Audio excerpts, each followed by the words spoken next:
Good morning सबके लिए। नमस्कार, राधे राधे। कैसे हैं आप सब? बढ़िया।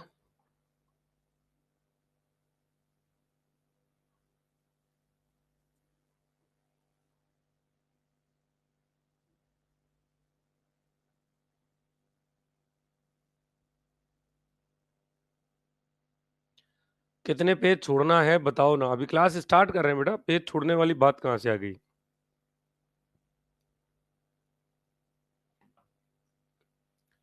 देखिए, अभी मेरी ऑडियो वीडियो क्लियर आ रही है आपके पास?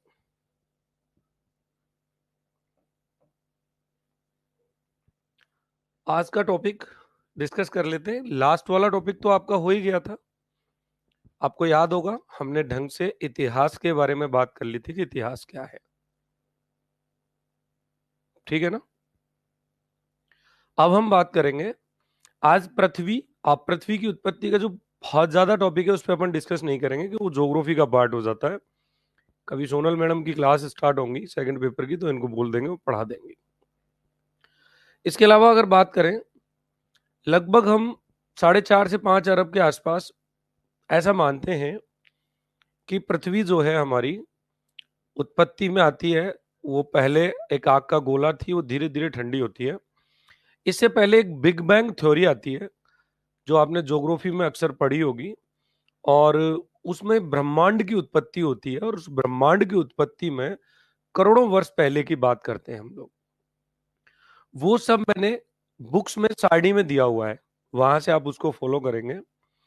हमारी जो मोटे तौर पर प्रजातियां हैं, अब आप किताब पढ़ोगे तो किताब में आपको, कई बच्चों को तो चीजें क्लियर हैं, कई बच्चों को थोड़ा सा कंफ्यूजन ये रहेगा कि हम मानव का पूर्वज तो ऑस्ट्रेलोपिथेकस को मानते हैं, लेकिन ऐसा हुआ था पूरी दुनिया में, पूरे संसार में, कि होमो इरेक्टस जो मानव था, होमो इरेक्टस मानव वो था जो अपने दो पैरों पे खड़ा हो सकता था।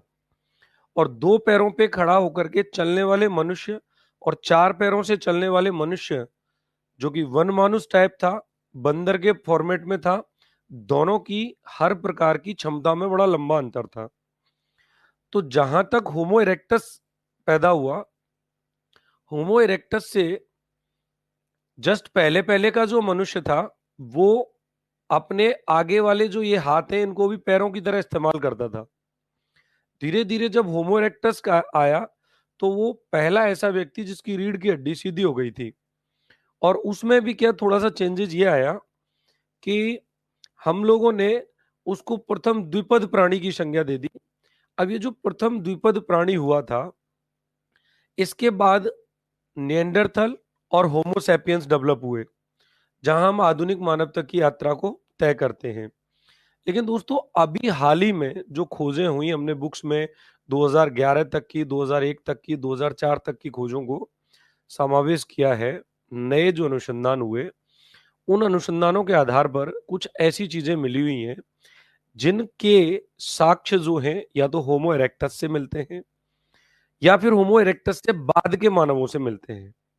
होमो इरेक्टस से बाद के मानवों के मिलते हैं, लेकिन वो जो साक्ष्य थे, कुछ ऐसे हैं जो ऑस्ट्रेलोपिथेकस से भी पूर्वज बन जाते हैं, यानी कि ऑस्ट्रेलोपिथेकस से भी पहले के मिलते हैं। तो कुछ कुछ साक्ष्य हमें हर तरीके के दिखाई देते हैं, लेकिन वो जो साक्ष्य मिले हैं वो बहुत सीमित मात्रा में मिले हैं। अभी हमारी इस पूरी जर्नी में वही चीजें आएंगी, यानी कुछ होमो इरेक्टस से बाद के मिले हैं, कुछ होमो इरेक्टस से पहले के मिले हैं। हमारी इस पूरी जर्नी में वो सारी चीजें हम पढ़ेंगे आज। और सबसे बड़ी जो बात है कि ऑस्ट्रेलोपिथेकस को जहां हम मानव का पूर्वज मानते हैं, हमारे पास ऐसे साक्ष्य तो हैं, लेकिन वो साक्ष्य पर्याप्त नहीं है, और वो साक्ष्य उतनी मात्रा में नहीं है कि हम उन चीजों को ऑस्ट्रेलोपिथेकस से भी पूर्व की संज्ञा दे दें। क्योंकि ऑस्ट्रेलोपिथेकस एक ऐसा मानव था जिसमें होमिनिड पाया गया था। होमिनिड यानी मानव का अंश था। और ऑस्ट्रेलोपिथेकस से पहले ड्रायोपिथेकस वगैरह जो थे, वो एक वन मानुष की तरह हुआ करते थे। और कई सारे नाम जो मैं अभी आपको गिनाऊंगा, पढ़ेंगे हम लोग, वो भी इसी तरीके के हुआ करते थे। आज की इस क्लास का उद्देश्य हमारा सिर्फ मानव को समझना है कि उसके कौन कौन से फॉर्मेट थे, और एग्जाम के पॉइंट ऑफ व्यू से क्या क्या चीजें हमारी हमें पढ़नी है। स्टार्ट करें। बताइएगा, आवाज समझ में आ रही है आपको सबको?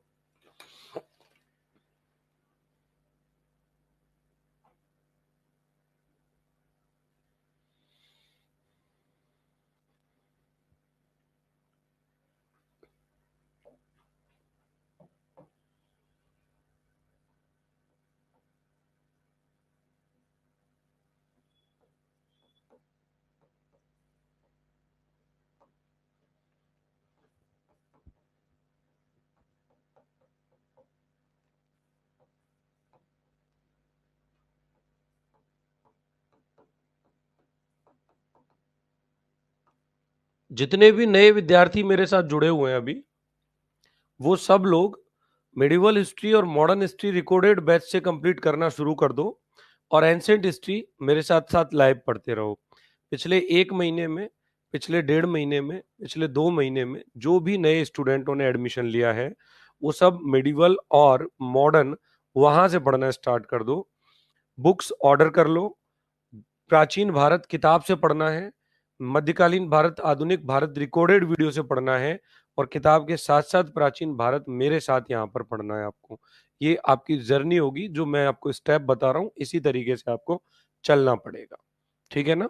हाँ, क्योंकि एग्जाम के लिए आप तभी आगे बढ़ पाओगे।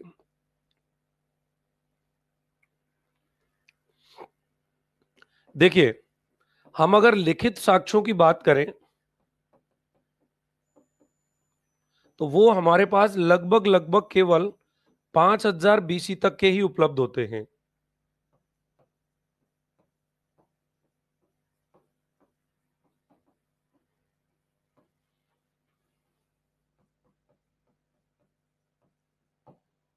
लेकिन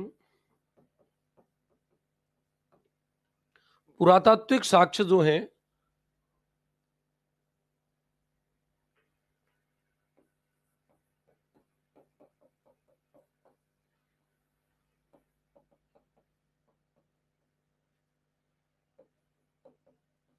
वो लाखों वर्ष पूर्व की कहानी प्रस्तुत करते हैं।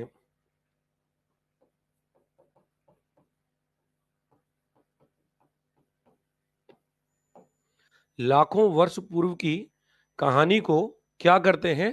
प्रस्तुत करते हैं। पुरातत्व के लिए हमें पुरातत्व विज्ञान और भूविज्ञान, इतिहास की पुरातात्विक सामग्रियों को खोजने के लिए दो चीजों की आवश्यकता पड़ती है। इतिहास की पुरातात्विक जानकारी प्राप्त करने के लिए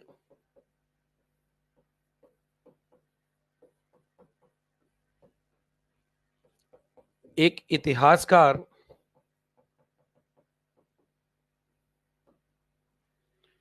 भूगर्भ शास्त्र, जिसे जूलॉजी कहेंगे हम लोग, जूलॉजी अलग हो जाएगा, जियोलॉजी, और पुरातत्व विज्ञान, आर्कियोलॉजी,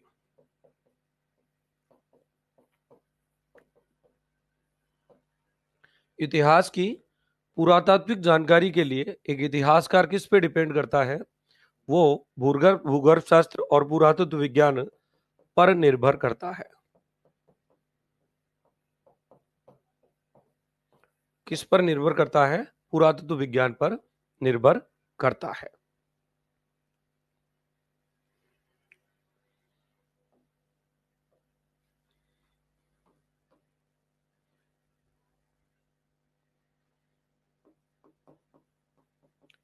मनुष्य का प्रादुर्भाव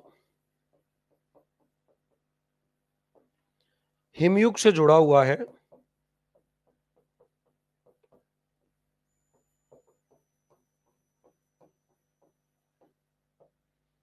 मनुष्य का प्रादुर्भाव हिमयुग से जुड़ा हुआ है। कैसे जुड़ा हुआ है वो समझेंगे। ठीक है ना?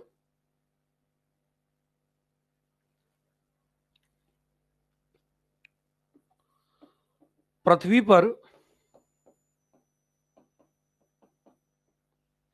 लाखों करोड़ों वर्ष पूर्व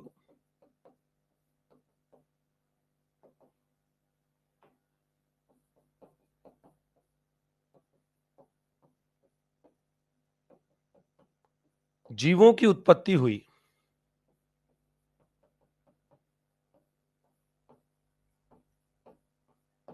और अगर आपसे एक ऐसा क्वेश्चन पूछा जाए कि मानव कौन सा जीव है, तो मानव सबसे नवीनतम जीव है। मानव के बाद नए प्रकार के जीव पैदा नहीं हुए हैं। ठीक है ना? मानव को हम सबसे नवीनतम जीवों की श्रेणी में रखते हैं।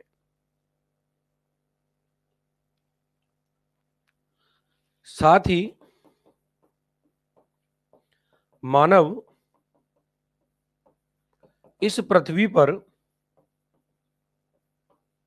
आखिरी जीव है। अच्छा, आखिरी जीव से मेरा क्या मतलब है यहां पर? जिसने डेवलपमेंट किया हो, या जिस तरीके से हम इस पुरातत्व या भूगर्भ शास्त्र के आधार पर जीवों की उत्पत्ति को पढ़ते हैं, तो मानव के बाद कोई नए प्रकार का जीव पढ़ा है क्या आपने इतिहास में, या भूगर्भ शास्त्र में पढ़ा हो, या पुरातत्विक शास्त्र शास्त्र में पढ़ा हो?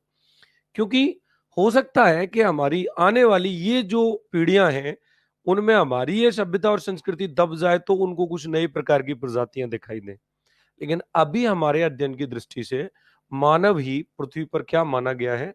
आखिरी जीव माना गया है। ये बात समझ में आई क्या आप लोगों को? बताइए एक बार थम्स अप करके। मानव पृथ्वी पर अंतिम जीव है जिसके बाद नए प्रकार के जीव पैदा नहीं हुए। साथ ही मानव इस पृथ्वी पर क्या है? अंतिम जीव है। ठीक है ना? जीवों का क्रमिक विकास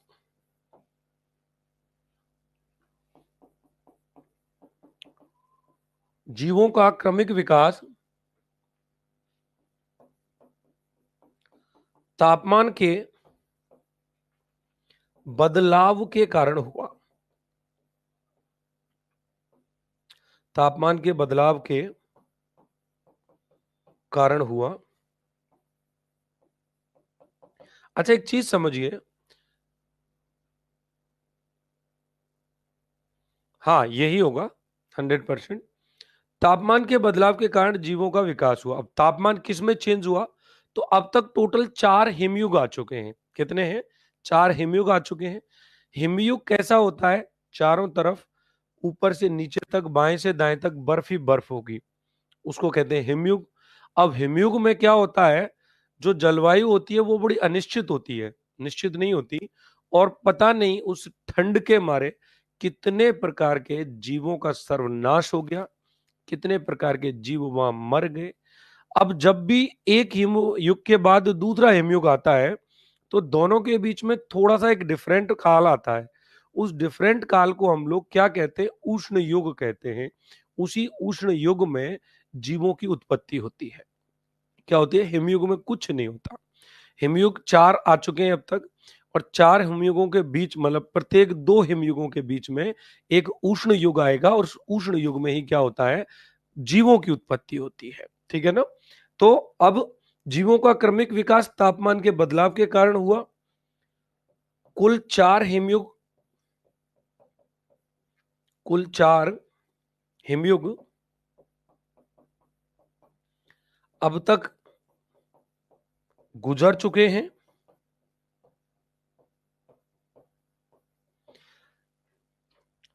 दो हिमयुगों के बीच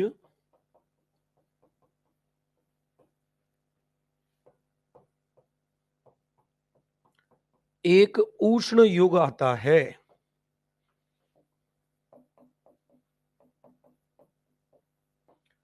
एक उष्ण युग आता है। जब ये एक उष्ण युग आता है दो हिमयुगों के बीच में, तो वहां पर क्या होता है? युग आता है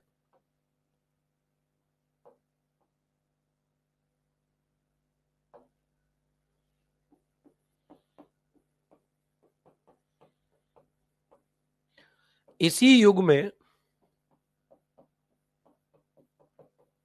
जीवों का विकास संभव होता है।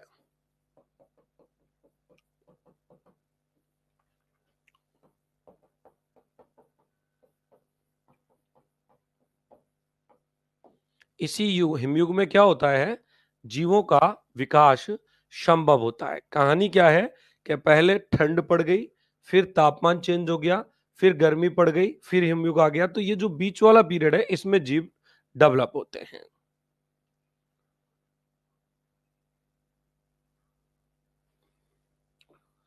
मानव का विकास,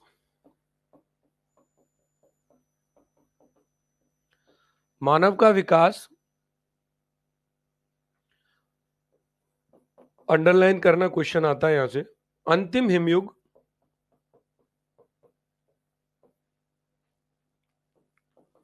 सीनोजोइक, अंतिम हिमयुग सीनोजोइक, जिसे हम लोग किस नाम से जानते हैं? सीनोजोइक नाम से जानते हैं। और इस सीनोजोइक का एक अंतिम काल था जिसे हम लोग प्लाइस्टीन कहते हैं। सीनोजोइक के अंतिम काल को प्लायोस्टीन काल कहते हैं। तो मानव का विकास अंतिम हिमयुग सीनोजोइक के अंतिम काल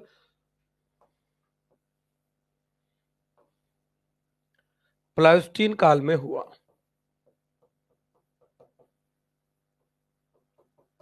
प्लायोस्टीन काल में हुआ था। यहां से डायरेक्टली आपसे क्वेश्चन पूछा जाएगा कि मानव का विकास किस हिमयुग में हुआ, तो वो हिम शब्द ना दे करके केवल युग पूछेगा। तो मानव का विकास सीनोजोइक युग के अंतिम काल प्लायोस्टीन काल में हुआ। ठीक है ना, ये याद रखना है आप लोगों को।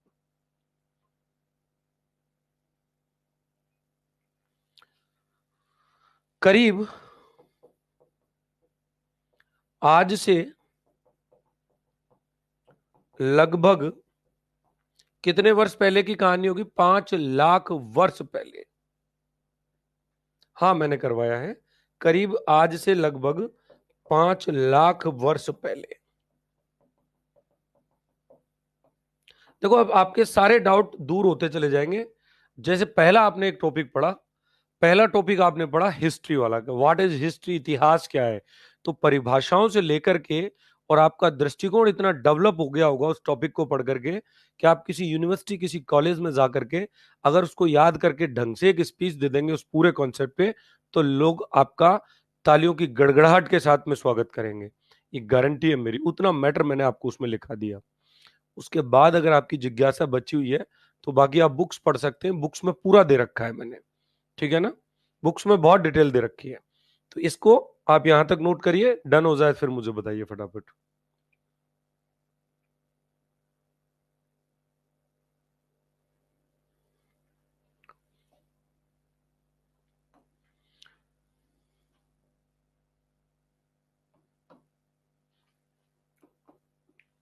देखिए,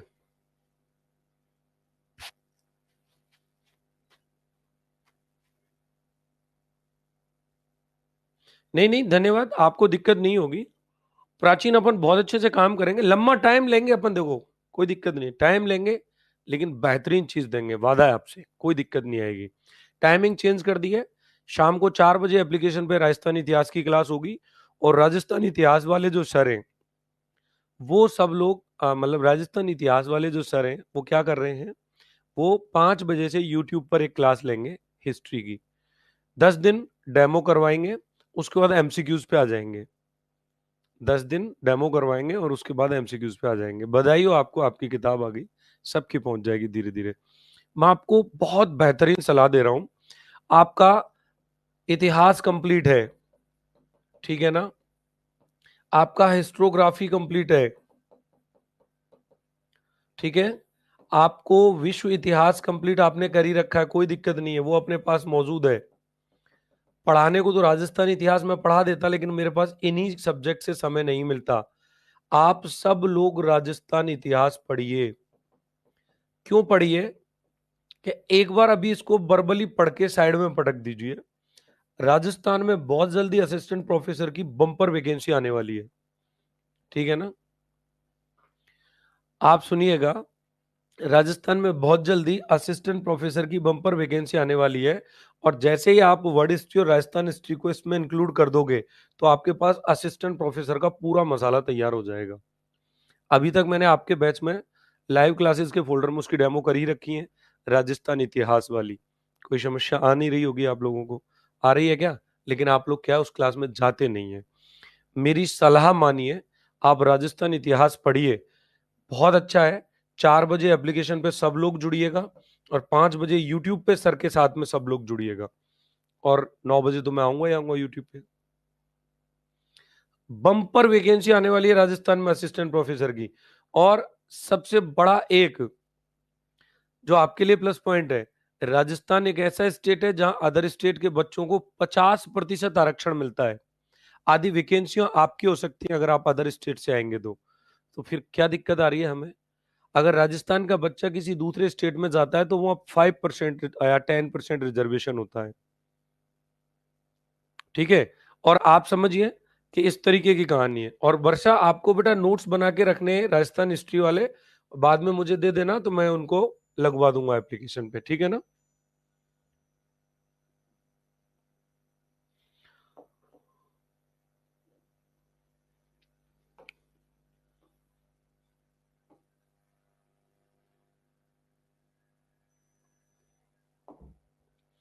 आगे बढ़े।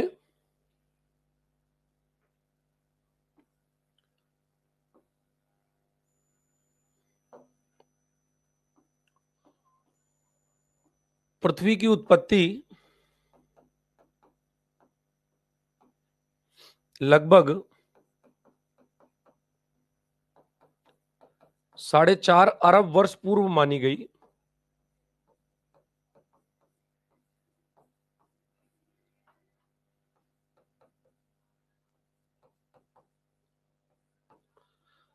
जबकि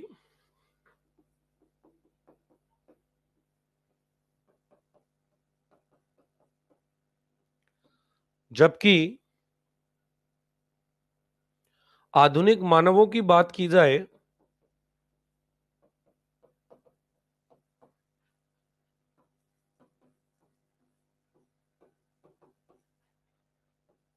ये 4 से 5 लाख वर्ष पूर्व अस्तित्व में थे।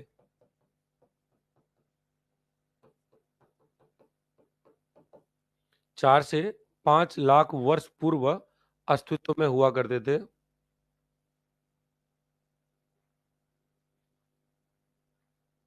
वर्ड हिस्ट्री अभी पहले ही कंप्लीट नहीं हुआ, उसमें कुछ टॉपिक बचे हुए बेटा,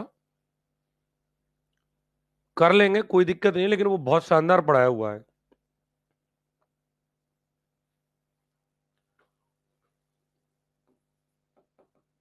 इस तरह के, अर्थात किस तरह के? आधुनिक मनुष्यों की तरह के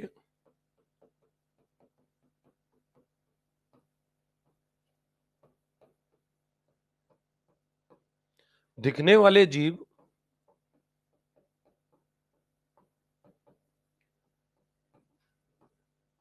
लगभग 20 से 25 लाख वर्ष पूर्व अस्तित्व में आ चुके थे।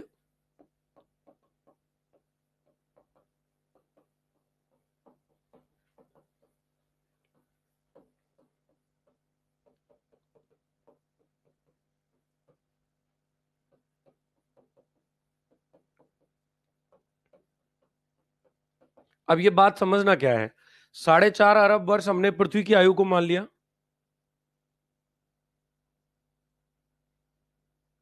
अब पढ़ा लेता हूं सीमा, आप बाद में बात कर लेना, है ना? मैं बता दूंगा आपको क्या मतलब होता है उसका। पृथ्वी की उत्पत्ति लगभग 4.5 अरब वर्ष हो जाएगी। आधुनिक मानव 4 से 5 लाख वर्ष पूर्व। अब आधुनिक मानव हम क्या कहते हैं? जो हमारे मनुष्य थे उनकी बात कर रहे हैं। और मनुष्यों की तरह दिखने वाले जीव जिनमें वनमानुष टाइप या बहुत पूर्व की चीजें आ जाएंगी, वो पृथ्वी पर कब अस्तित्व में आ चुके थे? लगभग लगभग 20 से 25 लाख वर्ष पूर्व अस्तित्व में आ चुके थे। इनकी अगर मैं बात करूं तो जैसे कि ऑस्ट्रेलोपिथिकस, यहां पे मैं बात करूं तो ऑस्ट्रेलोपिथिकस आ जाएगा, क्योंकि आधुनिक मानव में तो हम लोग होमोसेपियंस को काउंट करते हैं। आधुनिक मानव में तो हम लोग होमोसेपियंस को काउंट करते हैं। एक चीज ध्यान रखना, अगर किसी भी विद्यार्थी को पूरी क्लास के दौरान कोई डाउट रहता है तो तुरंत कमेंट किया करो, तुरंत पूछा करो। आप ऑफलाइन ही पढ़ रहे हो, ऑनलाइन नहीं पढ़ रहे हो, वही माहौल में बैठा करो। और क्लासें हमारी लाइव हमेशा जो हुई हैं वो उसी पैटर्न पे हुई हैं और अब भी उसी पैटर्न पे होंगी। तो इन जो चीजों को मैं लिखा रहा हूं, इन चीजों में कहीं कोई डाउट है तो तुरंत पूछा करोगे, सर ये है, ऐसे होगा। तर्क करो, बहुत बढ़िया, लेकिन कुतर्क मत करना, ठीक है ना। इसकी एक यात्रा पे अगर अपन बात करें तो आधुनिक जो मानव है उसको हमने क्या माना, आधुनिक मानव का जो विकास है ये कहां हुआ, ये हुआ था पूर्वी अफ्रीका में।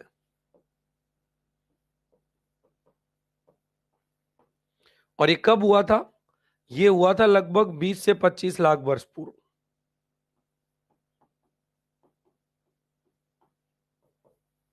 ईसा पूर्व। इसी कारण अफ्रीकेनस कहते हैं हम लोग किसको, अफ्रीकेनस किसको कहते हैं, ऑस्ट्रेलोपिथिकस को।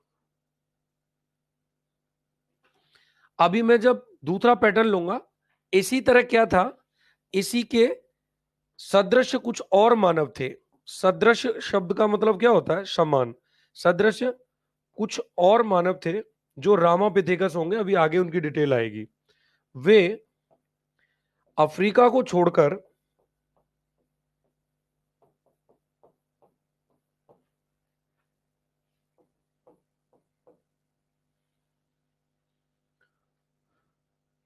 अन्य देशों में, यूरोप आदि,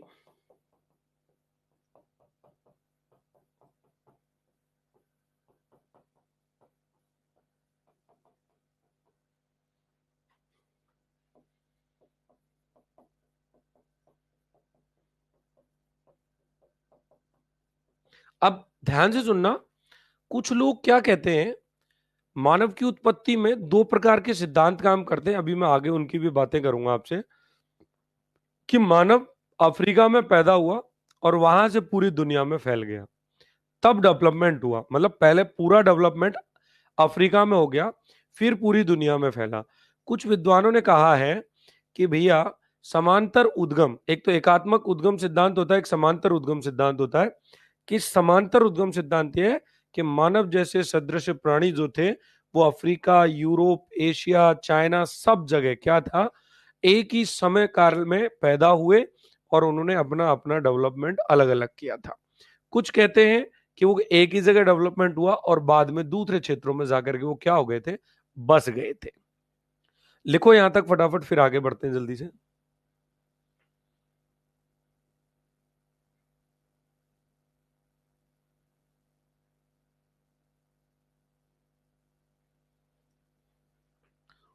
इसमें एक लाइन और जोड़ देना, इसीलिए मानव आबादी, मानव आबादी अलग अलग जगहों पर क्या होती है, विकसित होती है, ठीक है ना। अलग अलग स्थानों पर या अलग अलग दिशाओं में विकसित होती है।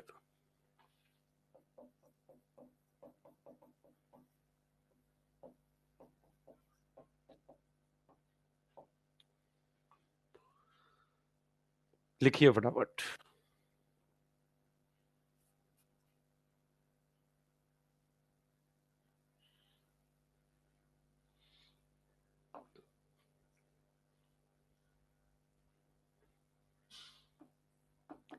इसका परिणाम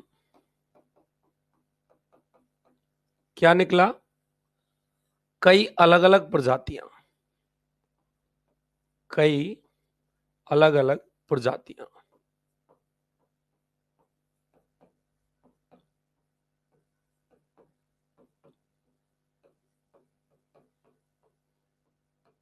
ये जो प्रजाति थी, इन प्रजातियों को वैज्ञानिकों ने क्या किया है, लैटिन भाषाओं के नाम प्रोवाइड करवा दिए।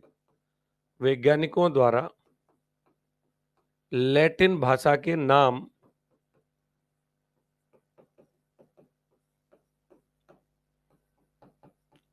दिए गए। अब कैसे दिए गए लैटिन भाषा के नाम उसको मैं समझाता हूं आपके लिए। देखिए, ये कहानी अलग हो जाएगी आपकी। कैसे दिए गए, जैसे ये प्रजातियां फैलती हैं तो आपने ऑस्ट्रेलोपिथिकस, होमो रामापिथिकस, निएंडरथल, होमो हैबिलिस और होमो इरेक्टस, ये सब क्या हैं? ये सब लैटिन भाषाओं के ऐसे ही नाम हैं। जैसे यूरोप एवं पश्चिमी देशों में अगर हम बात करें जो नाम दिए, तो फर्स्ट अपन बात करते हैं यूरोप एवं पश्चिमी देशों में जो चीजें डेवलप हुई उनको हमने नाम दे दिया था क्या? होमो निएंडरथैलेसिस। होमो निएंडरथैलेसिस,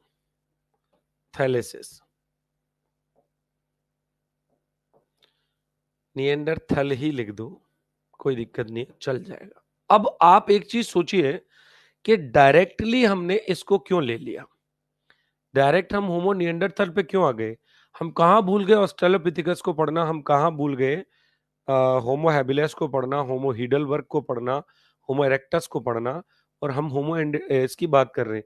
तो ये जो साक्ष्य मिले वो सबसे पहले यहां मिले, क्योंकि मैंने यहां आपको ये लिखाया है। एक चीज समझना कि कुछ ऐसे मानव जो इन स्थानों को छोड़ करके दूसरे स्थानों में चले गए तो उनके डेवलपमेंट वहां डायरेक्टली इसी रूप में दिखाई देते हैं। ठीक है ना? इनके डेवलपमेंट सबसे पहले वहां दिखाई देते हैं, सबसे पहले वहां दिखाई देते हैं। तो वो जो डेवलपमेंट दिखाई दिया हमें यूरोप और पश्चिमी देशों में, अभी मैं आपसे कहूं कि क्या यूरोप और पश्चिमी देशों में ऑस्ट्रेलोपिथिकस दिखा?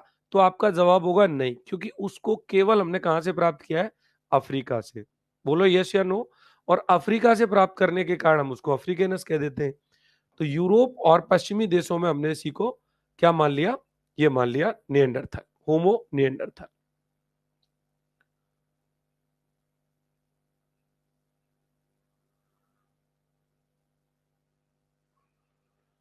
इसके अलावा एशिया के जो पूर्वी क्षेत्र थे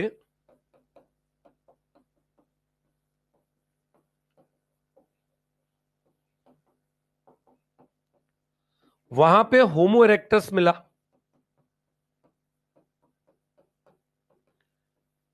अब मैं आपको केवल अलग लेवल की चीजें समझा रहा हूं। आप याद करिए, एशिया के अंतर्गत भारत आ जाएगा। फॉर एग्जाम्पल, हमारे यहां 1982 में पहली खोज हुई थी अरुण सोनकिया के द्वारा, और अरुण सोनकिया ने भी जो कपाल खोजा था उसका एग्जाम्पल भी होमो इरेक्टस ही तो था। क्या हमारे इंडिया से, क्या हमारे एशिया से, क्या हमारे पूर्वी एशिया से हमें होमो हैबिलिस के साक्ष्य मिले? क्या आपने पढ़ा कहीं? क्या किसी ने पढ़ाया आपको ये बात? क्या हमें वहां से ऑस्ट्रेलोपिथिकस के साक्ष्य मिले? नहीं मिले। तो हमें सिर्फ ये चीजें समझनी है। मैं वापस आपको रिकॉल करवा देता हूं कि ये साक्ष्य किसका? आधुनिक मानव में हम जाते हैं कहां पर? इसका नाम हम ऑस्ट्रेलोपिथिकस रखते हैं। तो ये जो साक्ष्य थे वो हमें कहां से मिल रहे हैं? अभी उनकी डिटेल अलग तरीके से भी आपके पास आएगी। ऑस्ट्रेलोपिथिकस मानव था क्या, उसकी भौगोलिक संरचना क्या थी, उसकी विशेषताएं क्या थी, उस पर अलग बात करेंगे। तो अफ्रीका, अफ्रीकैनस इसको कह दिया, और ये कुछ ऐसे साक्ष्य थे जो अलग अलग जगह से यहां पर दिखाई दिए। होमो इरेक्टस, अब यहां मैं जो लाइन लिखूंगा वो आपके इस पूरे टॉपिक की काया पलट करके रख देगा। होमो इरेक्टस, आपने अब तक ये टॉपिक कहां से पढ़ा? मेरा ही एक वीडियो पुराना पढ़ा होगा। होमो इरेक्टस लगभग 20 लाख वर्ष जीवित रहे।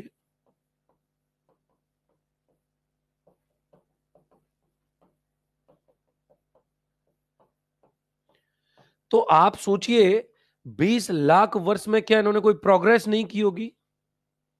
आग का आविष्कार जावा मानव और विकिंग मानव जो है वो इन्हीं के द्वारा हुआ था। होमो इरेक्टस, पहली बात तो सीधा चल रहा है, दूसरी बात वह मानव इतिहास का सबसे लंबे समय तक जीवित रहने वाला प्राणी है।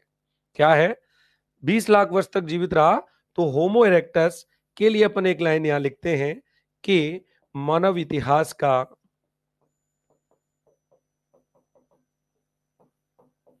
सबसे लंबे समय तक जीवित रहने वाला प्राणी।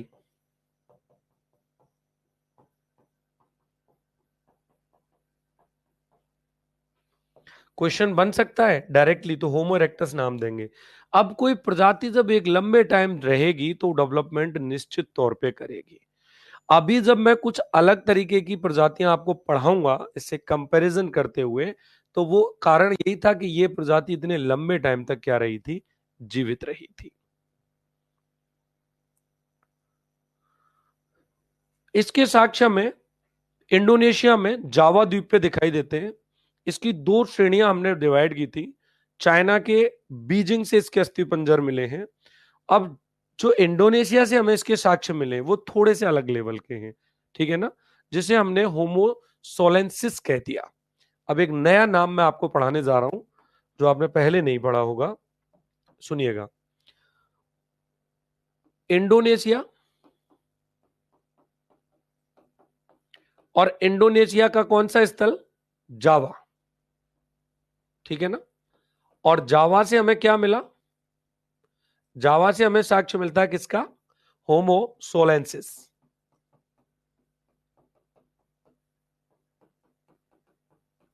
अब ये क्या बीमारी है, ये नया मानव आ गया, होमो सोलेंसिस। अब ये होमो इरेक्टस में से ही निकला था। इसको सोलो वैली का मानव भी कहते हैं, सोलो वैली का मानव। अब ऐसा कुछ नहीं है, जावा में ही ये सोलो वैली स्थित थी, तो यहां ये मानव के साक्ष्य मिले और साक्ष्यों के आधार पर हमने क्या कर दिया, इसका नाम सोलो वैली का मानव रख दिया था, ठीक है ना। इसी तरीके से इसी इंडोनेशिया का एक अन्य द्वीप भी था जिसका नाम था लोर्स। क्या नाम था, एक अन्य द्वीप भी था जिसका नाम था लोर्स। लोर्स द्वीप से कुछ ऐसे मानव मिले हैं जो क्या करते हैं, बौने होने की प्रक्रिया से गुजरे। यहां से कुछ ऐसे मानव मिले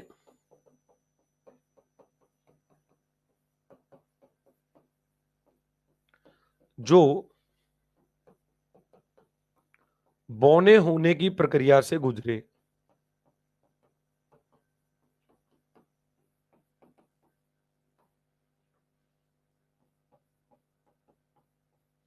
अब बौने होने की प्रक्रिया का मतलब क्या है उसको समझिए,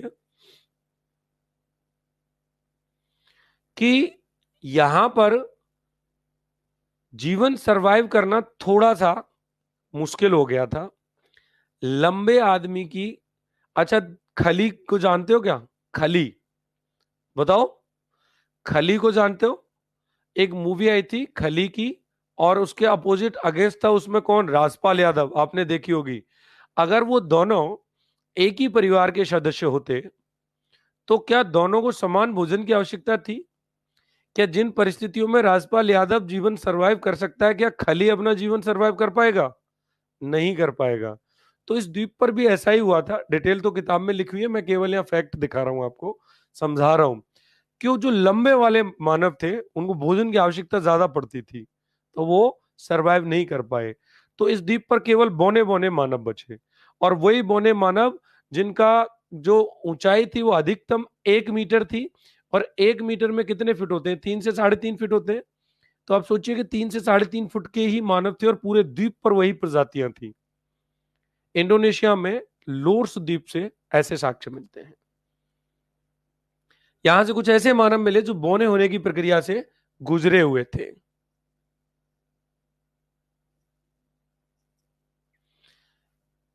इन्हें होमो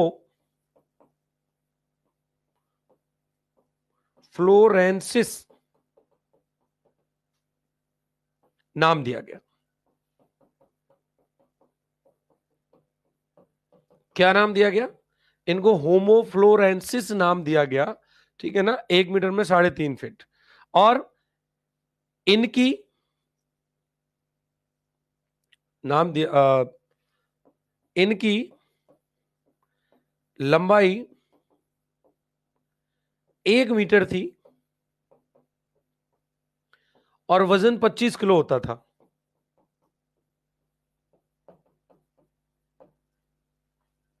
अब आप अंदाजा लगाइएगा,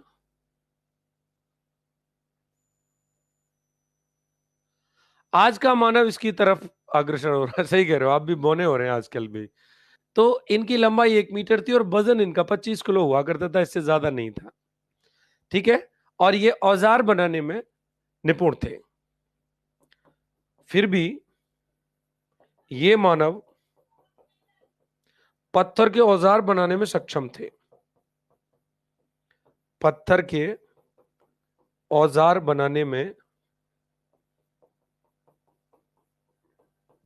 सक्षम थे। क्या थे? सक्षम थे। ये बात समझ में आ गई आपको? इंडोनेशिया से अपन वो होमो इरेक्टस के समथिंग ही बात कर रहे हैं। ये छोटे मानव भी उसी श्रेणी में आएंगे, ये होमो इरेक्टस के पार्ट हो जाएंगे। होमो सोलेंसिस हो गया, होमो फ्लोरेंसिस हो गया। इसीलिए तो हम जब मोटे तौर पर वर्गीकरण पढ़ते हैं तो ऑस्ट्रेलोपिथेकस, होमो इरेक्टस, होमो निएंडरथल और होमो सैपियंस पढ़ते हैं। इन छोटी मोटी चीजों को नहीं पढ़ते, लेकिन वो एक अलग लेवल की चीजें होती हैं। आप क्या पढ़ रहे हो? आप पढ़ रहे हो बड़े असिस्टेंट प्रोफेसर लेवल से, आपको प्रोफेसर बनना है, उस लेवल से आपके पास ये चीजें आनी चाहिए। ठीक है ना? लिख लीजिए फटाफट।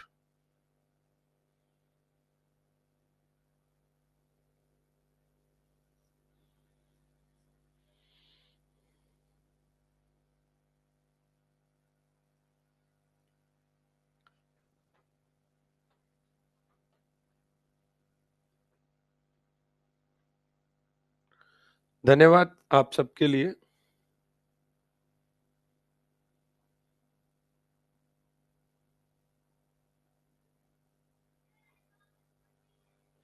आप सुनिए, अगली कहानी क्या कहती है। 2010 में 2010 में क्या हुआ? एक नए मानव की खोज हो गई। ठीक है ना? साइबेरिया, और साइबेरिया में एक गुफा है, डेनिसोवा गुफा।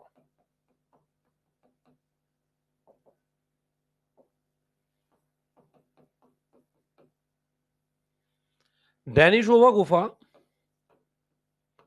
कहां पड़ती है? साइबेरिया में पड़ती है। और इस गुफा की क्या हुई? खुदाई हुई। और 2010 में इस गुफा से हमें कुछ जीवाश्म प्राप्त होते हैं। क्या प्राप्त होते हैं? डेनिसोवा गुफा से हमें कुछ जीवाश्म प्राप्त होते हैं। उन जीवाश्मों में हमें मनुष्य की उंगली की एक हड्डी मिली। ठीक है ना? जीवाश्म क्या प्राप्त हुआ? मनुष्य की उंगली की एक हड्डी मिली।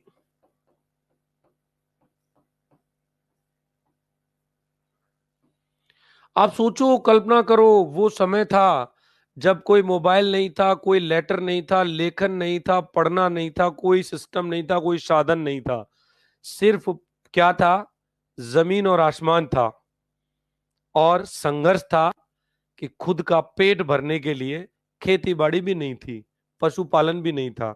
दो ही चीजें थी, जंगली जानवरों से अपनी सुरक्षा कैसे करनी है, और भूख जो पेट का अंदर का जानवर है उससे अपनी रक्षा कैसे करनी है। इसी उधेड़बुन में मानव की दिनचर्या रहती थी। उस टाइम पर जितने भी पूरे विश्व में क्षेत्र थे, सभी महाद्वीपों की अगर बात कर लें तो विभिन्न प्रकार की न जाने ऐसी कितनी प्रजातियां थी, जिन पर भी अभी अगर पुरातत्व काम करता है तो बहुत नए साक्ष्य आने बाकी हैं। इसीलिए आप लोगों की टीम हम तैयार कर रहे हैं। आप लोगों को इसीलिए पढ़ा रहे हैं कि आप लोग आगे बढ़ करके कुछ ऐसे काम करें, आप अपने पुरातत्व में आगे जाएं, आप अपने डिपार्टमेंट में आगे बढ़ें। तो बहुत सारी चीजें अभी ऐसी पड़ी हुई हैं जिनको खोजा जाना बाकी है। बहुत सारी चीजें हैं, केवल ये नहीं है। अब जैसे ये था, एक मनुष्य की उंगली की एक हड्डी मिल गई, तो ये अलग तरीके का मानव था। ठीक है ना? अब ये जब इसका विश्लेषण किया, इस मनुष्य का क्या किया, जब इसका विश्लेषण किया तो इसका विश्लेषण करने के बाद ये पता चला कि ये तो अज्ञात मानव है। ये क्या है, अज्ञात मानव प्रजाति है। इसका मतलब अभी तक आपने जो प्रजातियां मानव की ढूंढी है उनसे डिफरेंट है, ये बिल्कुल डिफरेंट है। तो फिर इसको एक नए नाम देने की आवश्यकता पड़ेगी, पड़ेगी कि नहीं पड़ेगी? तो इसको हमने होमो डेनिसोवा नाम दे दिया, होमो डेनिसोवा नाम दे दिया। क्या नाम दे दिया? होमो डेनिसोवा नाम इसको दे दिया। समझ में आया होमो डेनिसोवा क्यों कहा गया इसको? क्योंकि उसके साक्ष्य वहां से मिलते हैं। लिखिए फटाफट इसको।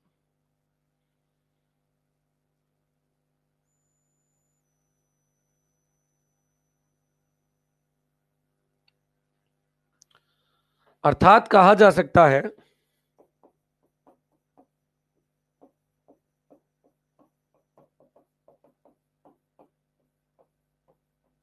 अर्थात कहा जा सकता है कि जब ये मनुष्य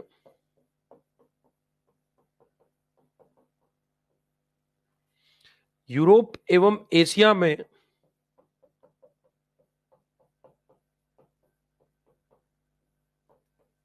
विकसित हो रहे थे,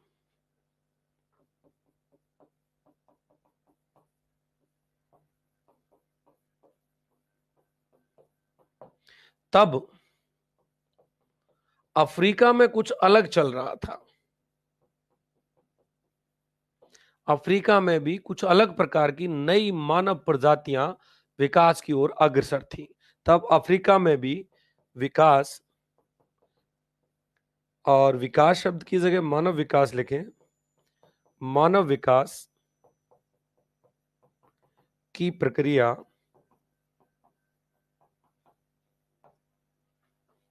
प्रारंभ थी। यहां तक लिखो भाई जल्दी से। ये कई बार 32-33 बच्चे होते हैं, फिर 26, 27, 28 रह जाते हैं, क्या चक्कर है?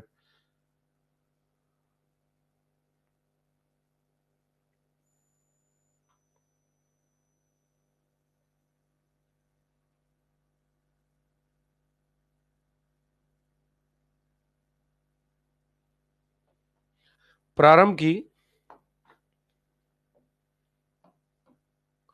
इनमें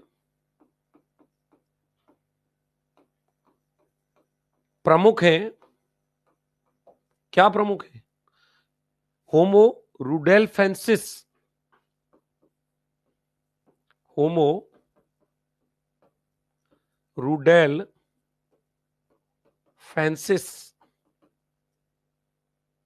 होमो रूडेल्फेंसिस,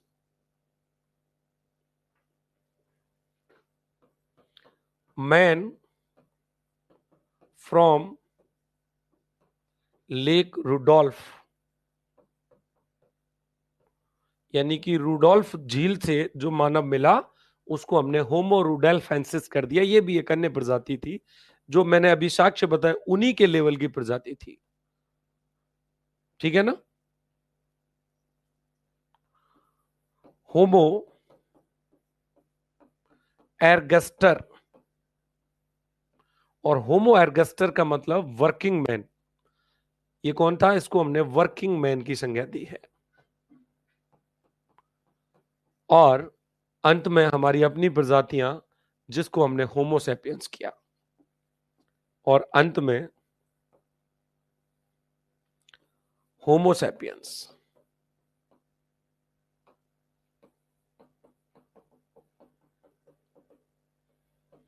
होमो सैपियंस जिसे हम लोग वाइज मैन का नाम देते हैं।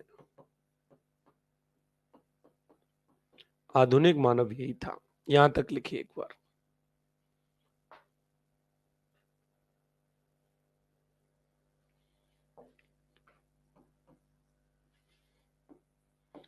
इन प्रजातियों का इन प्रजातियों का या फिर इन प्रजातियों को एक वंश में व्यवस्थित करना ठीक नहीं होगा। एक वंश में व्यवस्थित करना सही नहीं है। आप बताओ, क्या इन सभी प्रजातियों को आप एक ही वंश में व्यवस्थित कर सकते हो कि जितने मानव मिल रहे हैं? ठीक है, तो ये किस तरीके से आया? तो इन प्रजातियों को एक वंश में व्यवस्थित करना सही नहीं है।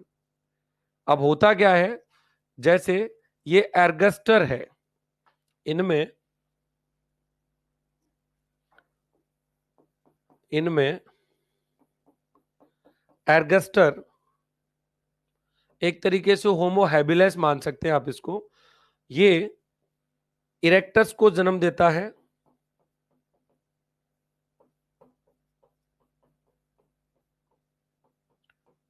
यानी कि डेवलपमेंट कुछ इस तरीके से रहा। ठीक है, एर्गस्टर इरेक्टस को जन्म देता है और इरेक्टस निएंडरथल को जन्म देता है। इरेक्टस निएंडरथल को जन्म देता है।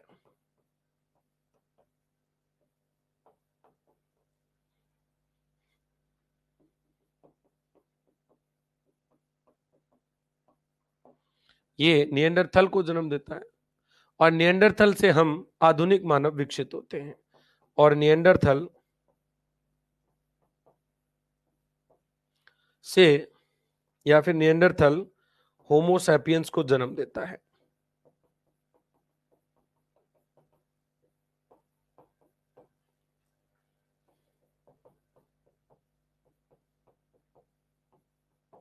लिखिए फटाफट। आर्कियोलॉजी, ये हिस्ट्री पढ़ा लें बेटा, इसका ही बहुत बड़ा वर्डन है। समय नहीं मिलता, अब मेरे पास बिल्कुल टाइम नहीं है। कल मैं रात को 9 बजे की क्लास में आया था, तो टाइपिस्ट जस्ट मेरे पास से राहुल गया था। कल हमने पूरी भूमिका बनाई। मेरा मानना है कि एक 25 टेस्ट की टेस्ट सीरीज आपके पास पड़ी हुई है। मैंने कल प्रीति को भी बोला था, आप में से भी अगर कोई विद्यार्थी ऐसा है कि उसमें 2 4 10 क्वेश्चंस में एरर रह गए, तो अगर किसी को पता हो कि सर इस क्वेश्चन में एरर है, तो मुझे लिख के दे दो, मैं सुधार दूंगा उनको। अब मैं एक टॉपिक वाइज टेस्ट सीरीज लाने का प्लान कर रहा हूँ। मैं क्या प्लान कर रहा हूँ, एक टॉपिक वाइज टेस्ट सीरीज लाने का प्लान कर रहा हूँ। तो पेपर से पहले लगभग 25-30 टेस्ट लेके आ जाऊंगा आपके लिए। पेपर 1 की टेस्ट सीरीज भी लानी है, दोबारा से पेपर 2 की भी लानी है।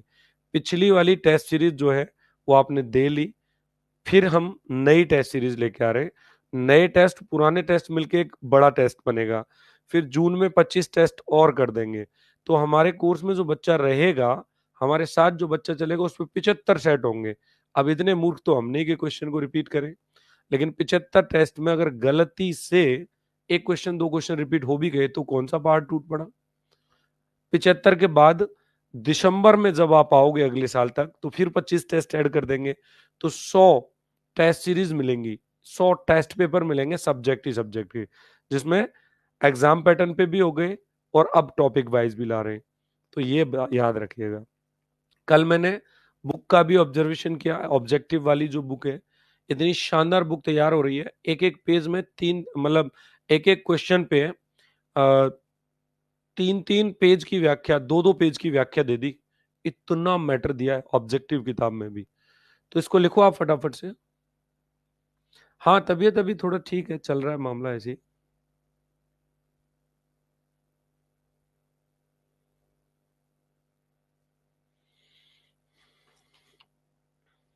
आगे बढ़े।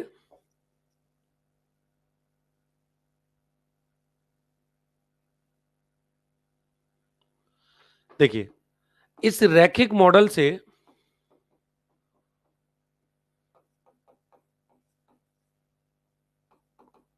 इस रैखिक मॉडल से यह गलत धारणा बनी है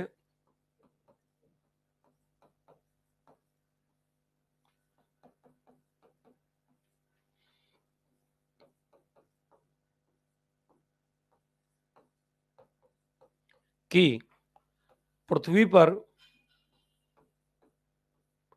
पृथ्वी पर एक ही समय में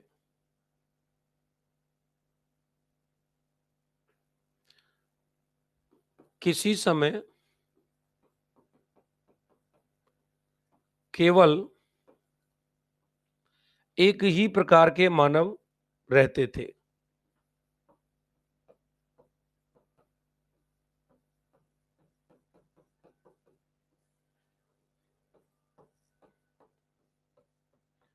बल्कि सच्चाई कुछ और है।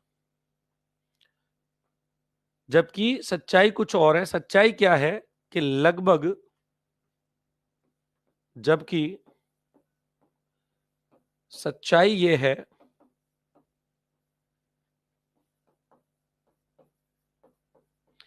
कि 20 लाख से लेकर और 10,000 साल पहले तक, 20 लाख से लेकर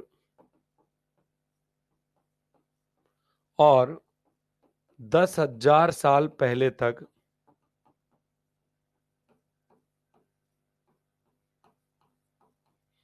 10,000 साल पहले तक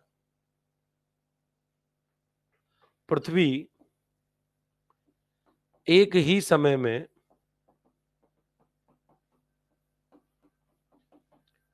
कई मानव प्रजातियों का घर रही है।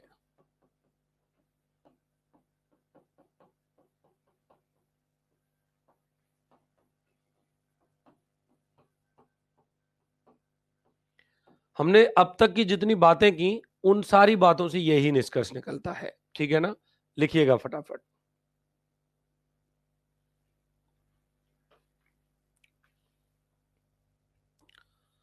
ज्ञात एवं अज्ञात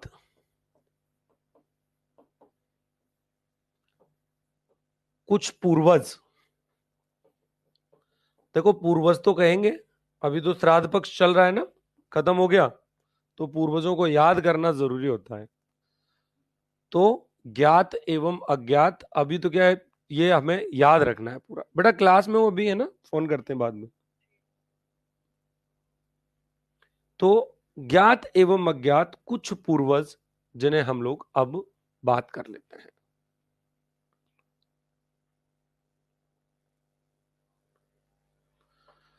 फर्स्ट हेडिंग बनाओ, 1 नंबर की हेडिंग बनाओ। नंबर 1 की हेडिंग बनाओ, सहेलोन्थ्रोपस चांडेसिस। सहेलोन्थ्रोपस, सहेलोन्थ्रोपस चांसेडिड, क्या हो जाएगा? चांडेसिस। ये प्रजाति पढ़ी क्या आपने मानव की? ये नई प्रजाति। देखो मैं बताता हूं उसके बारे में। सर कट गया ना?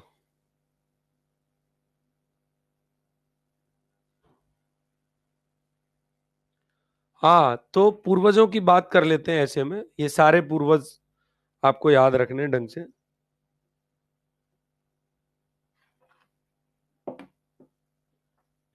ठीक है।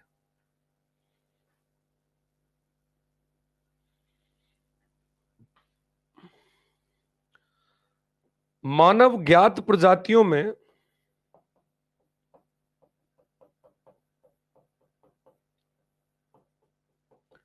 सबसे पूर्व लगभग 60 से 70 लाख वर्ष पूर्व,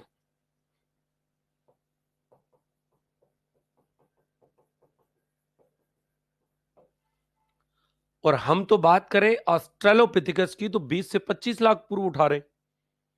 हम बात करें ऑस्ट्रेलोपिथिकस की तो 20 से 25 लाख वर्ष पूर्व उठा रहे हैं कि नहीं उठा रहे? बताओ। तो मैं कहां ले गया आपको? सहेलोन्थ्रोपस चांडेसिस, इसका किताब में चित्र भी दिया है मैंने, उसको समझना, उसकी पूरी स्ट्रक्चर मिली हुई है। ये जो प्रजाति थी वो लगभग 60 लाख से 70 लाख वर्ष पूर्व कहां रहती थी? पश्चिमी मध्य अफ्रीका में रहती थी। पश्चिमी मध्य अफ्रीका। और इस जगह पर एक स्थान था जिसका नाम था चाड। तो चाड में ये प्रजाति क्या करती थी भाई? रहती थी। चाड में ये प्रजाति रहती थी।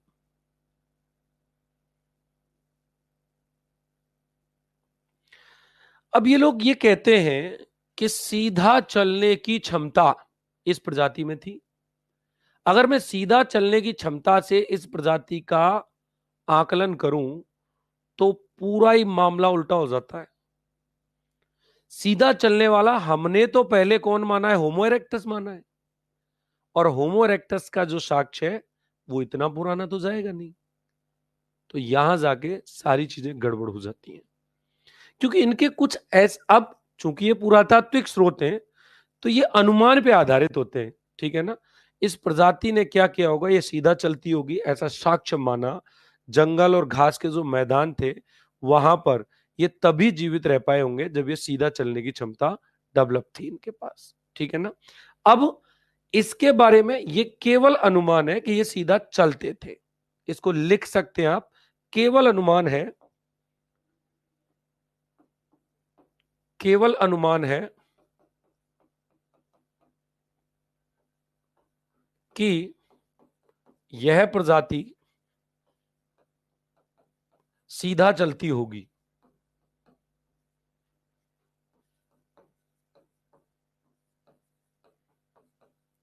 और साक्ष्य की अगर बात करें तो साक्ष्य के तौर पर, साक्ष्य के तौर पर हमारे पास इसकी केवल खोपड़ी उपलब्ध है।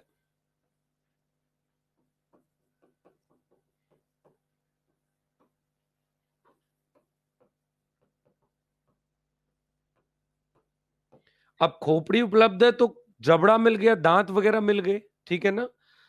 कैसा मिल गया? जबड़ा मिल गया, दांत वगैरह मिल गए। अब इसके जो टोटल नमूने हैं वो लगभग 9 मिले हैं। कितने मिले? 9 मिले। कपाल है 9 के 9।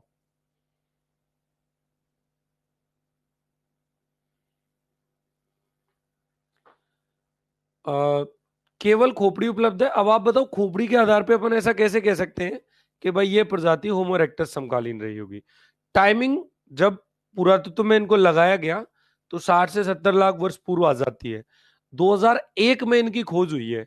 कब हुई है? 2001 में। और हमारी किताब है, मैंने आपको किताब के फ्रंट पेज पे लिखा है कि अब इतिहास केवल घिसी पिटी घटनाओं का संकलन नहीं रह गया, अब इतिहास में आवश्यकता है नवीन अनुसंधानों का समावेश करने का। इसलिए हमने उस तरीके का काम किताब पे स्टार्ट किया था। पहला संस्करण था, मात्रात्मक कुछ गलतियां रह गई होंगी तो आपसे निवेदन करूंगा कि आप लोग उन सारी चीजों को एक पेज पे दे दें, ताकि अगले संस्करण में मैं उन सारी गलतियों को सुधार दूं, ताकि मैं अगले संस्करण में उन सारी गलतियों को क्या कर दूं? सुधार दूं। तो 2001 में एक फ्रांसीसी वैज्ञानिक थे, माइकल ब्रूनेट, उनकी टीम ने इनको खोजा था, और उत्तरी चाड़ से हमें 9 कपाल नमूने इनके प्राप्त होते हैं।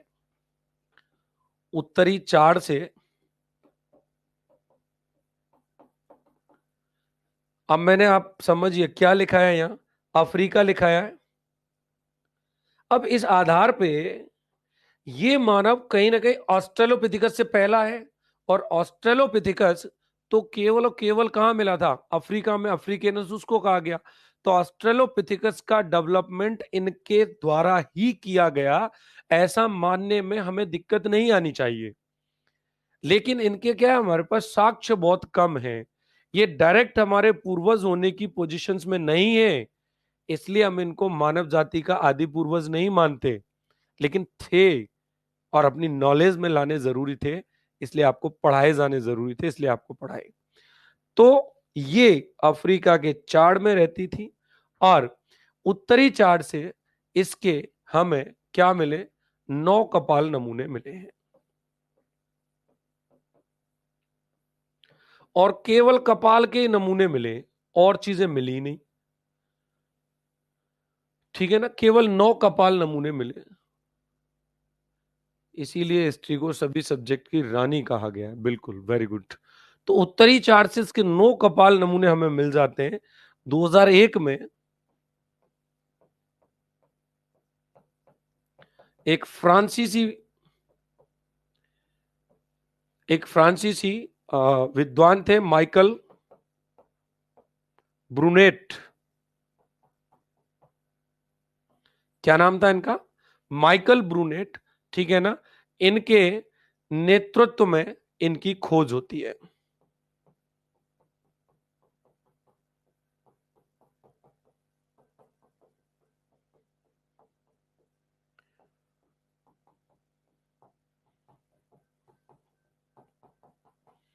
इनके नेतृत्व में इनकी शोध टीम के द्वारा इसको खोजा गया था, ठीक है ना। इनके दांत मिले हैं कपाल पे, और दांत जो है, चित्र इसका मिल जाएगा किताब में, देख सकते हो कैसा लगता था देखने में। इनके जो दांत हैं वो बहुत बेकार अवस्था में मिले। उन दांतों के आधार पे भी हम ये नहीं बता सकते कि भाई इनकी और लक्षण क्या थे, ठीक है ना। तो इसके बाद अगला मानव, अगला व्यक्ति, तो उसको समझिए, यहां तक लिख लिया होगा आपने। एक प्रजाति थी इसमें ऑरोरिन टुगेंसिस, ऑरोरिन टुगेंसिस। अब ये ऑरोरिन टुगेंसिस की क्या कहानी है, इसको समझिए। ऑरोरिन टुगेंसिस, इसे मिलेनियम मानव कहा जाता है।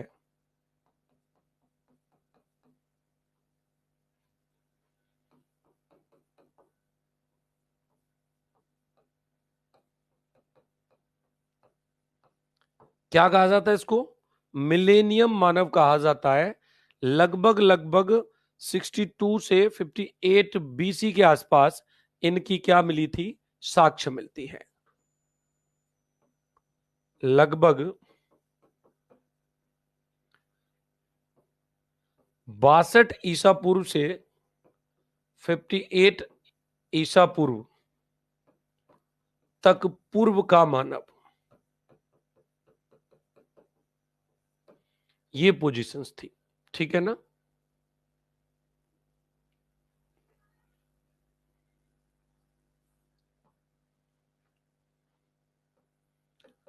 इस प्रजाति की एक अस्थि, अस्थि का मतलब क्या होता है? जंगास्थि। एक फीमर किसको कहते हैं? जांग की जो हड्डी होती है, जांग जानते हो ना आप, ये वाला हिस्सा घुटने से ऊपर का, जिसको जांग बोलते हैं। तो जैसे जंघास्थि बोलते हैं, वो फीमर कहा जाता है उस हड्डी को। वो होमोसेपियंस की तरह मिले इस प्रजाति की जंघास्थि, अर्थात फीमर होमोसेपियंस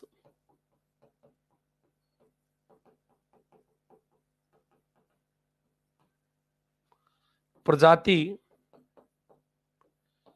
की तरह मिली है। अब अगर इस लाइन पे थोड़ा सा कंक्लूजन निकाला जाए, सुनिए, तो क्या होता है? कैसे संभव है जब इसके लक्षण होमोसेपियंस से मिल रहे हैं, और इस आधार पर हम होमोसेपियंस के लक्षण इतने पुराने मानते हैं, तो फिर ऑस्ट्रेलोपिथिकस 20 से 25 लाख वर्ष पहले कैसे हो गया? तो बेटा ये वो प्रजातियां थी, ये वो लोग थे। आज भी मैं कहीं चला जाऊं, आज मैं, आप, हम सब कितने डेवलप हैं। हमारी वेशभूषा, हमारा खान पीन, हमारा पहनावा बहुत डेवलप है। हम कहीं चले जाएं, आज भी जंगलों में चले जाएं, तो ऐसी प्रजाति, ऐसे लोग आपको मिल जाएंगे जिनका सब कुछ डिफरेंट होगा। क्या होगा? जिनका सब कुछ डिफरेंट होगा। अब हम, जब इसकी जंगास्ती फीमर होमोसेपियन से मिलती है, तो क्या मैं डायरेक्ट इस व्यक्ति को अपना पूर्वज घोषित कर दूं? यस या नो? बताइए। जबकि किताबें, आर्कियोलॉजी और सब तो कहते हैं कि हमारा पूर्वज तो क्या था? ऑस्ट्रेलोपिथिकस था। अगर मैं इसको मानव का पूर्वज घोषित करूंगा, तो ऑस्ट्रेलोपिथिकस की स्थिति खतरे में पड़ जाएगी। ये हमने किताब में डायरेक्ट लिखी हुई है लाइन, ठीक है ना। तो इस बात को हम लिखते हैं यहां पर। यदि हम इसे ऑस्ट्रेलोपिथिकस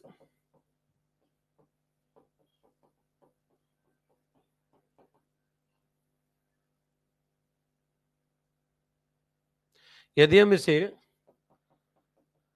मानव प्रजाति का प्रत्यक्ष रूप से क्या कर दें? पूर्वज घोषित कर दें,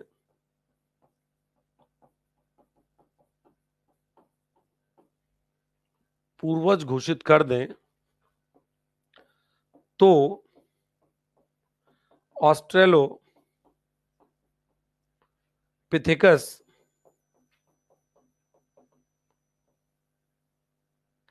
जैसी कुछ प्रजातियों का अस्तित्व खतरे में पड़ जाएगा।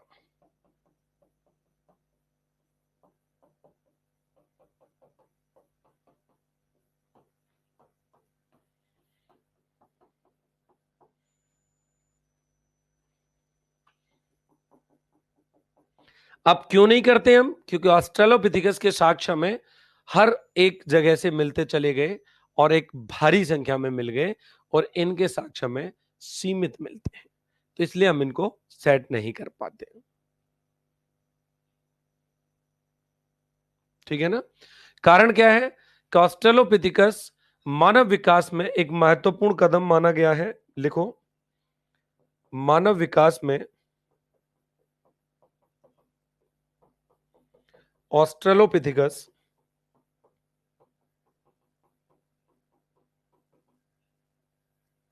एक महत्वपूर्ण कदम माना गया।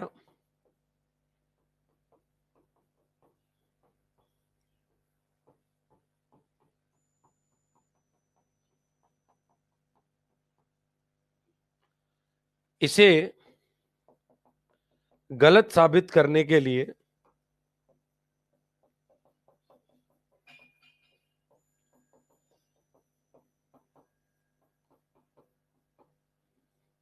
और अधिक प्रमाण की आवश्यकता है।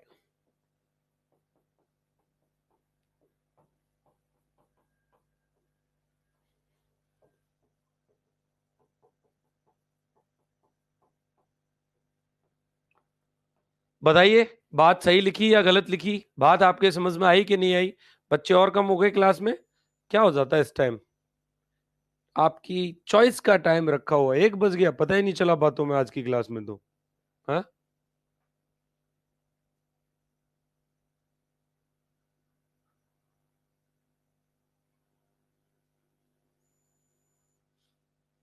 आगे बढ़े। इसी में लिखना है, अभी इसी में लिखना है। लिखिए इसको जल्दी, या कल करें यहां से आगे का? इसको तो पूरा कर ही लेते हैं।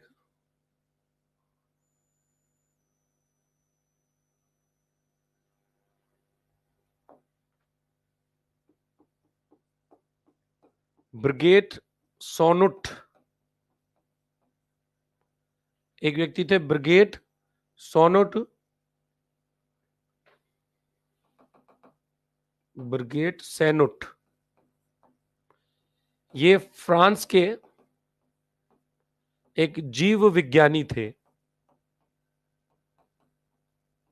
ठीक है ना? ब्रिगेड सेनुट कौन थे? फ्रांस के एक जीव विज्ञानी थे। और एक व्यक्ति और थे, मार्टिन पिकफोर्ड।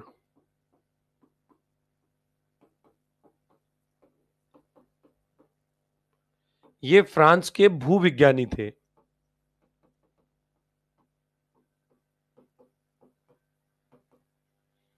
ठीक है ना भैया? इन दोनों ने मिलकर के इस मानव के लिए काम किया। इन दोनों ने मिलकर के क्या किया? यहां पर केन्या, केन्या जानते हो आप? इन्होंने क्या किया? दोनों ने मिलकर केन्या, और केन्या में एक जगह पड़ती है, कौन सी जगह पड़ती है? टुगेन हिल्स। तो वहां से इसके साक्ष्य निकाल लिए। टुगेन हिल से क्या निकाल लिए? साक्ष्य निकाल लिए। टुगेन हिल्स से इसके क्या निकाल लिए? साक्ष्य निकाल लिए जी।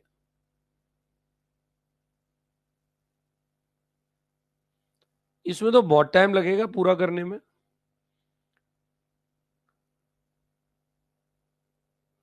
ऑफलाइन जैसा ही फील होगा बेटा, कोई दिक्कत नहीं है। अभी 2 पार्ट में करेंगे इसको, पूरा एक पार्ट में नहीं होगा ये, है ना? ज्यादा बचा हुआ है मैटर। तो फिर अगर एक पार्ट में आप करेंगे तो फिर वो अगली क्लास खतरे में पड़ जाएगी आपकी, हिस्ट्री वाली। बताओ, आप चाहोगे जैसे कर लेंगे। बाकी मेरे हिसाब से तो आप इसको 2 पार्ट में करिए, ज्यादा ठीक रहेगा। इसको पूरा कर लेते हैं, टोगेन्स वाले को फिर उसके बाद में कल पढ़ लेंगे, ठीक है ना। सुनिएगा,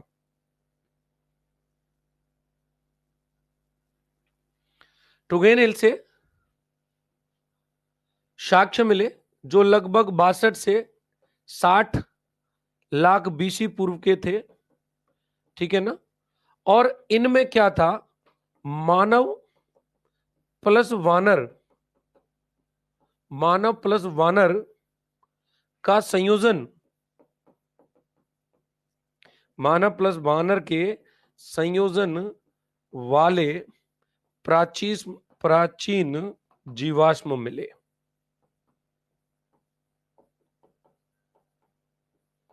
प्राचीन जीवाश्म इन्होंने टुगेन हिल से प्राप्त कर लिए थे, ठीक है ना।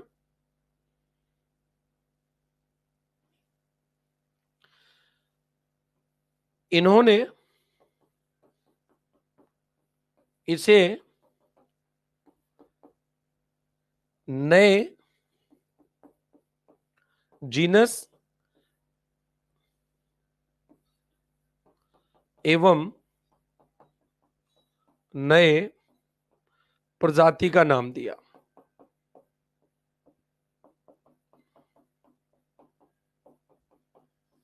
नए जीनस एवं नए प्रजाति का नाम दिया, ऑरोरिन,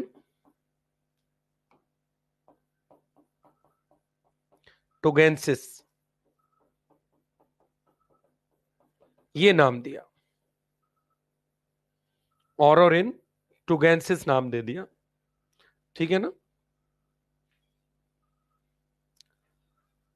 जिसका अर्थ था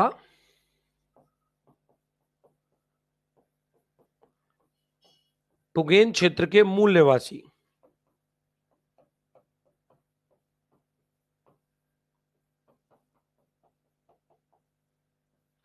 जिसका अर्थ था टुगेन क्षेत्र के मूल निवासी, ठीक है ना।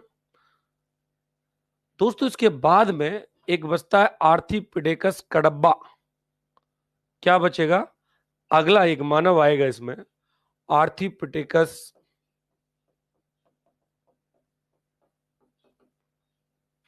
कडब्बा। ये पढ़ेंगे हम आपके साथ में नेक्स्ट क्लास में, और कल हमारा प्रयास रहेगा कि हम इसको पूरा कर दें।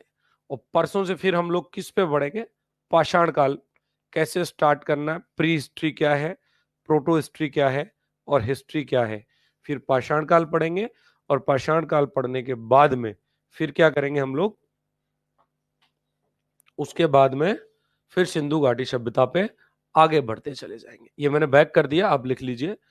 अभी बज रहा है 1, हम लोग आफ्टर 30 मिनट, 15 से 20 मिनट, हम लोग 15 से 20 मिनट नहीं होगा बेटा, दिसंबर तक एंसेंट नहीं होगा। 15 से 20 मिनट आराम से आप लोग क्या करेंगे, एंसेंट के लिए किताब मंगा लो, किताब को घोट के पी जाओ, किताब का मूल निचोड़ मैं पढ़ा रहा हूं क्लास में, और मिडिवल और मॉडर्न नोट्स प्रिंट निकलवा लो। मैंने नोट्स अपलोड कर रखे हैं कोर्स में। मैं तैयारी की रणनीति साझा कर रहा था आपसे। मिडिवल और मॉडर्न स्टार्ट कर दो अभी से, मिडिवल और मॉडर्न स्टार्ट कर दो अभी से। और मिडिवल मॉडर्न में क्या करना है, नोट्सों के प्रिंट निकलवा के स्पाइरल करवा लो। मेरी क्लास देखो 5 डेली कम से कम रिकॉर्डेड, और नोट्सों को पढ़ते जाओ। फिर रात को 9 बजे पीवाईक्यू की क्लास लगाओ, 167 वीडियो की क्लास है, उसमें से कुछ नई चीजें मिलेंगी, नोट्सों में ऐड करो पेन से। ऐसे होगी तैयारी। फिर टेस्ट सीरीज दो, टेस्ट में देखो कहाँ आपकी दिक्कत आ रही है, ऐसे होगी तैयारी। अब आप सोचें कि बस 1 घंटे यूट्यूब चले गए, 1 घंटे पेड क्लास चले गए, हो गया काम, 1 घंटे घर वालों को दिखाने के लिए पढ़ लिए, तो भाई बहुत पढ़े ऐसे तो दुनिया में, ऐसे काम नहीं होगा। समझ रहे हो, तो पढ़ने का तरीका बना लो।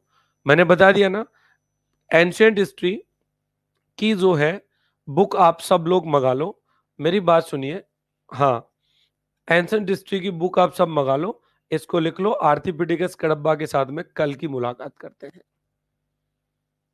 देखो वर्षा कह रही सर हमने मॉडर्न के नोट्स बनाए खुद से। बेटा अगर खुद से लिख करके बनाओगे तो फिर आपसे बड़ा कोई राजा नहीं है इस दुनिया में, लेकिन समय नहीं ना हमारी जनरेशन के पास। उनको पीडीएफ चाहिए, क्योंकि इंडिया में पूरे यूट्यूबर्स ने पीडीएफ का पूरा खेल बना रखा है। ठीक है, चलिए ओके, अपन आधे घंटे बाद लंच कर लेते हैं, फिर मिलते हैं एनसीईआरटी वाली क्लास में, वहां पे बौद्ध और जैन स्टार्ट करते हैं आज। Okay, thank you so much.